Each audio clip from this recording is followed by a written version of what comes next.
All right guys, so you want to detail, you're going to get some detail. We're going to do one of our crazy detail videos, talk about the follow through. I'm going to break it down, the hips, the shoulders, the arms, the club, exactly what's going to happen so that you can have that great follow through, get a lot of speed coming through contact and really rip the ball. Let's go ahead and get started.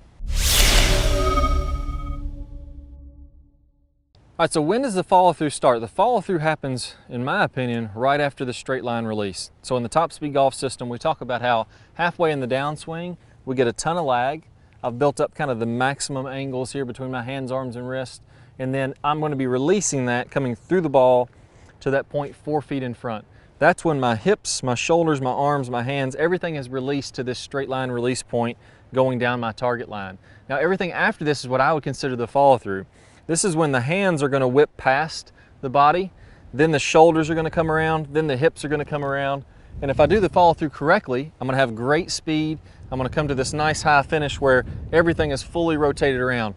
The reason the follow through is so important is if I'm cutting off my follow through and I'm really not getting around the shot, what's happening is I'm actually slowing down way back here. I'm slowing down well before contact, losing speed, not going to have a lot of club head speed coming through there.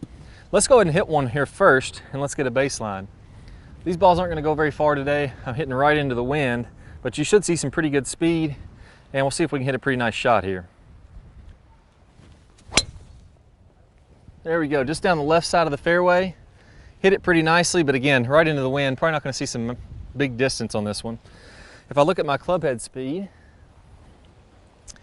so that ball is almost straight as a string, 119.5 club head speed, which I'm pretty happy with. Ball's only going 265. That's just the way it is. When you hit in the wind, it's going to be 30 or 40 yards shorter. If you hit downwind, it's going to be 30 or 40 yards longer. So pretty happy with that swing. That would be with my really nice follow through. Now let's talk about when things go wrong. A lot of times what I'll see people doing is they'll get to this point of the swing. We all hear that we want to have this nice flat wrist, and they try to hold on to this, keeping this wrist flat. Just try to hold that on through there as far as they can. In reality, after I get to my straight line release, this wrist will be flat then, but now it's going to fold up and my hands are going to come all the way around. You're going to see this club nice and high, and my hands are going to finish nice and high above my head or around head height, ideally. So from looking toward the camera here, my left wrist at contact is going to be pretty flat, but after contact and in the straight line release, you're going to notice it is perfectly fine. Sorry about the truck there. It is perfectly fine to go ahead and have this wrist fold back on up. So if you watch a lot of the tour players, you're going to see when they come around, that wrist at this point is folded back. That's completely fine. It's flat at contact, but we got to let that club whip on through. That way it can fold on up. That's what's called wrist extension. So if you look at the knuckles of my wrist, if I bend those back toward my elbow, that would be extension. They're going from flat to extension in the follow through. We also have, when I release the club, that would be me doing this type of an action. I'm getting into what's called ulnar deviation, meaning that my hands are turning down. That's going to be happening in my straight line release. Now everything's turned down this way. As I go into the follow through, I can go ahead and let that hinge back up. So not only is my wrist cupping back into extension, it's also moving up into radial deviation, and I can go ahead and let that happen. That's going to keep the momentum of the club going on through. And then my last checkpoint for the hands is to get that nice and high all the way on around. Let's try one with the biggest mistake here, where I see where people are just trying to hold on to it and not really let that wrist fold back up. What ends up happening is there's no way to let that club go, and actually kills a little bit of your speed and your potential distance. So in this one, I'm going to think flat left wrist. I'm going to lock it in there, try to keep it tight the entire follow through. Not sure if that'll actually happen, but just that idea will really slow down my speed a lot. Yeah, so I really tried to keep that flat. Felt very awkward, and I really couldn't get through the ball. It's like I got to the ball, everything stopped, and I just had to really fight to finish my swing. If I look at my club head speed on that one, 109, so I lost 10 miles an hour of club head speed right there. That's quite a bit of distance you could be losing. Now, the second piece here we'll talk about is my shoulders. So ideally, as I come around to that good full finish, what's going to happen here is my shoulders are going to come all the way around. My chest, so if you look at my shirt buttons, I don't want to have the big mistake that I see is people not getting their shoulders come around. My right shoulder is pointing toward the camera and not down the fairway, and my chest is still pointing to the ground. I want to go ahead and have that chest be nice and high. My chest is pointing to the left rough and up into the sky. If I look at my right shoulder, it's coming all the way on around. I'm going to feel like that's going down the fairway. Now, if you're not very flexible, completely fine. You're just going to get you to rotate around as far as you can that you feel comfortable with, and that's going to help you getting that momentum coming through the ball.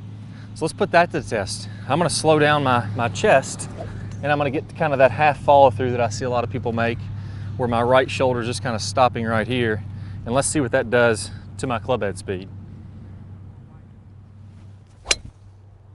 Now, so you see I didn't come around, I didn't get to that good full finish. Again, it felt like I cut off my swing, like I didn't have the power going through the ball. I hit it pretty solid. Let's see what it did to the speed. So I started at around 119, that was at 107. Again, 12 miles an hour slower. You just can't sacrifice that kind of distance and play your best golf. So finally, let's end up with the hips here. We've done the hands, we've done the shoulders. Let's talk about what happened with the hips. Now, what I want to do is have my hips coming to the straight line release, coming past contact. So again, I'm going to the straight line release. That ball's just getting in the way. But to keep my momentum coming through the ball, I need to go ahead and let my hips rotate all the way around into the follow through. So if you see here, my right toe is going to swivel around.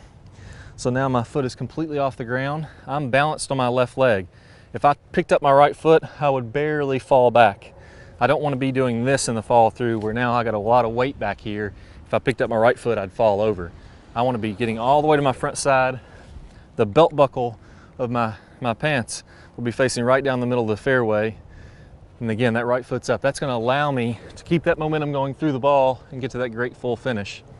If I cut that off, again, I'm going to lose some speed. This time, a lot of times what I see players do is they'll swing, they'll keep a little weight on the right foot, and it'll look something like this.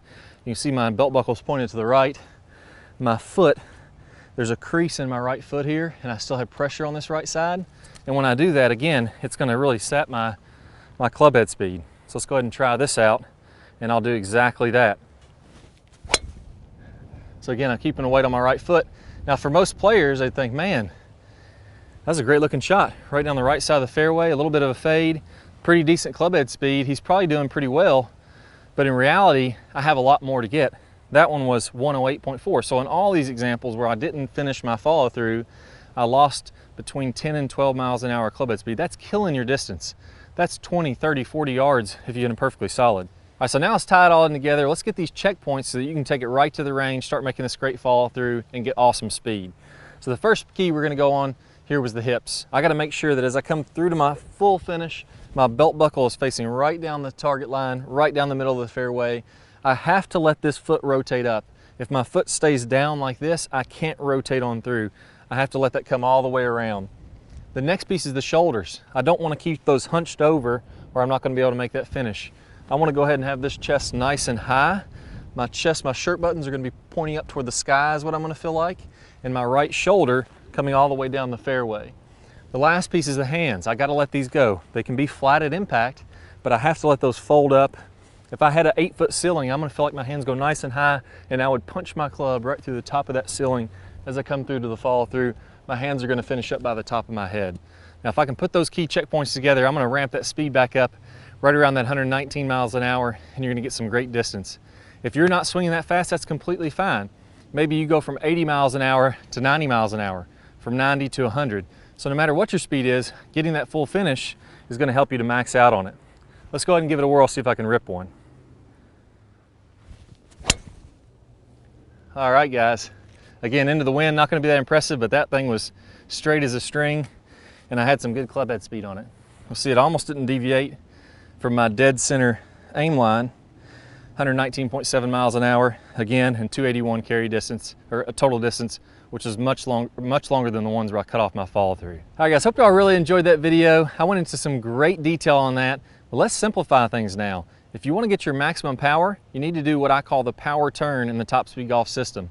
We're going to talk about how to really load up that body on the backswing, regardless of your flexibility. We're going to show you how to get that good turn, and then to get that good follow through as you're coming on around. That's the quickest way to add miles per hour to your swing. So I got a preview from one of our best power turn videos. It's going to pop up here in a second. just go ahead and click that iCard that's on your screen, or down below in the description, click the link to get full access to that video. We're going to show you how to add some great miles per hour right now. Let's go ahead and get started. We can all hit it with really good distance without a lot of muscular effort. And it all starts out, the very first thing you have to do is get a good powerful turn to load up the body. And it's not only in golf, but in all sports we have to rotate the body at least 90 degrees with the shoulders as you swing to the top. Preferably, we can go even a little bit past 90 to really get loaded up. That's going to allow us to have a lot of power. So we don't just have to look at golf for this. Let's actually look at other sports. They're rotating their body, then they're coming forward. So we have to get that load. We have to get this big shoulder turn to be able to create power in the golf swing. So in this series of videos, I'm going to show you exactly how to do that. That's one of the first keys to getting power, and we're all going to get at least a 90-degree turn, if not more than that. I think you'll be surprised at what you can do. So let's go ahead and get started with the next series of videos, and I'm going to show you how to get this big, powerful turn. All right, guys, so before we go, let's take a look at this in action with some of the top pros. Now here we're looking at Adam Scott, and you're going to see as he rotates to the top, good full shoulder turn. This is pretty typical of what I see with the top pros, a little past 90. Those guys are working on their flexibility, so sometimes they can get to 100 or even 110 degrees.